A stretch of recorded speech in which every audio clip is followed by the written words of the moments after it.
Well, hello there, kindergartners. How's everybody doing out there? I hope that you are enjoying this beautiful spring weather. Isn't it lovely? Wow, we couldn't ask for better weather. So, I know I've told you guys recently how much I love spring, right? So, you guessed it. Today, we're going to share a book about spring.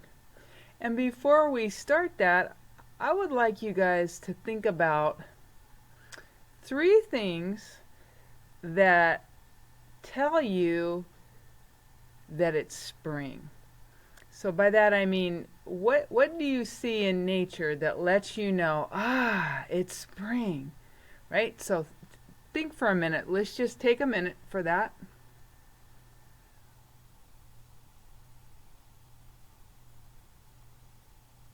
Everybody needs think time, right? Well, I don't know about you, but I thought about more than three things. But I think for me, my best picks for how I know it's spring are these. First of all, the weather gets warmer, right? The weather's been really nice lately. My second thing, I noticed that things are coming back to life. Things are very green, the plants, right?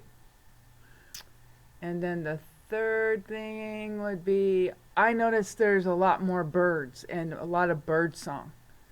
So I hope you thought of at least a couple things.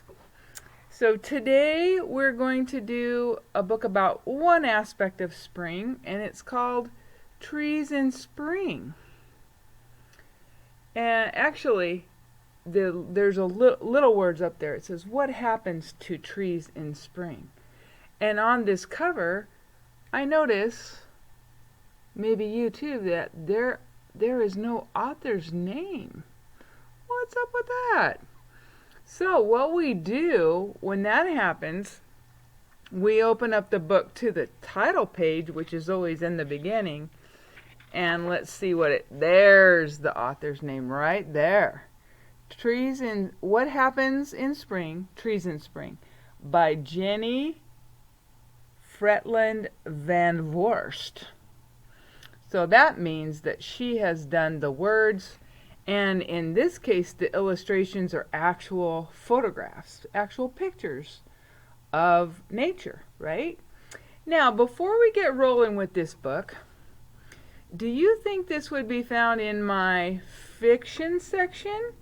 The fiction section is back here where I'm at in everybody's section, where the fun books, made up stories are, or do you think it would come out of my nonfiction section, which is over there? That's the true books, the real stuff that happens in life, where we learn information about the world in which we live.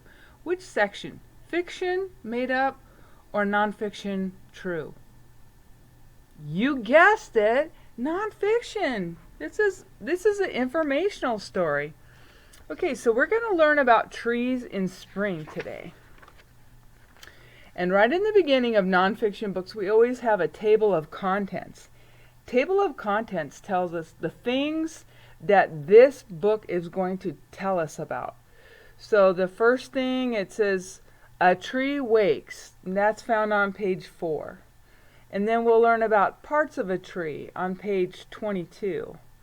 And then there's a picture glossary. Glossary means it helps us know what certain words mean in books.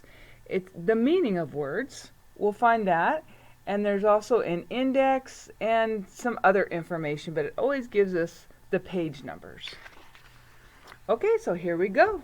The first one is called A Tree Wakes. It is spring. The days grow longer. That's one thing I didn't think of when we were trying to come up with three things that we notice about spring. The sun warms the soil. The snow melts. Flowers bloom. And we know that we didn't have much snow at all this winter, right? There was no snow around here to melt this year. It is time for trees to wake up. Okay, and you can see in that picture, there are no leaves on that tree yet. That's what the tree would look like in winter when everything is bare, right?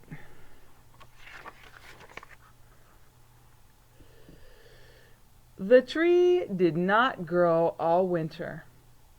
Now it puts out buds. That's what buds look like. They're so beautiful. The buds open.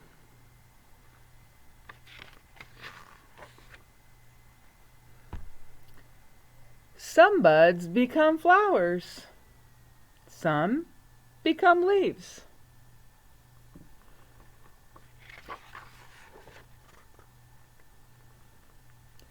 Leaves collect sunlight. Trees use sunlight to make food. Boy, and they're getting fed a lot, right? By that beautiful sun right now. Roots collect spring rain. Trees need water to grow. And if you've been noticing about the weather lately, it's been very warm and sunny, so the ground is very dry right now.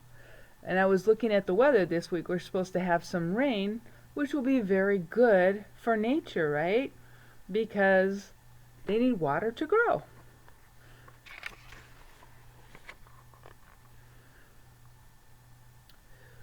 Rain wets the soil. The tree grows strong. Its trunk gets wider. Its branches grow long.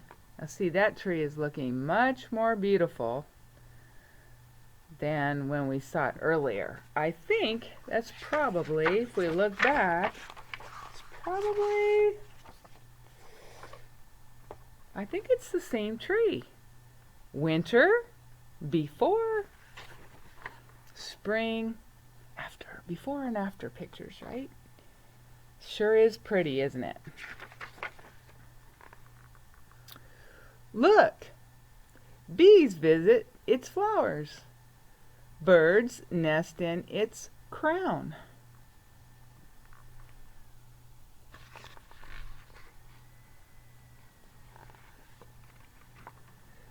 Soon summer will come. This tree will make fruit. Yummy. I love fruit. Do you love fruit? Okay, so that was the end. And then we have some information at the very tail end of the book. And this page is about the parts of a tree. So it says we have the branch, a part of a tree that grows out of its trunk like an arm. Okay? So that's a branch. And then, of course, the trunk, the main stem of a tree. So that's where the trunk gets the nutrients from the ground, right? Okay, that's a very, very, you can't have the branches or the other parts of the tree without the trunk. And then this one says leaf. The flat green part of a tree that grows from a branch. And then up here, flower. The colored part of a tree that produces seeds or fruit. Okay? And then here we have the glossary. And I told you earlier that glossary means the book tells you about words that you might not know, that might be new to you from the text. Okay? So one thing that they define for us is buds. And buds are the small parts of a tree that grow into leaves or flowers. We kind of learned that from the words around buds when we read it, but it's kind of good to have a follow-up on that, right? And then roots over here, the part of the tree that grows underground, all right? And then crown, the top of something. A tree's crown is its leafy upper branches. So just like a princess wears a crown on her head, the tree's crown is the very tippy top, okay? And then the final word that they give us down here is soil. dirt or earth in which plants grow. All right, so hope you enjoyed this book about spring. I hope you have a minute to get outside today and actually enjoy that beautiful weather. All right, everybody, have a good week. See you soon.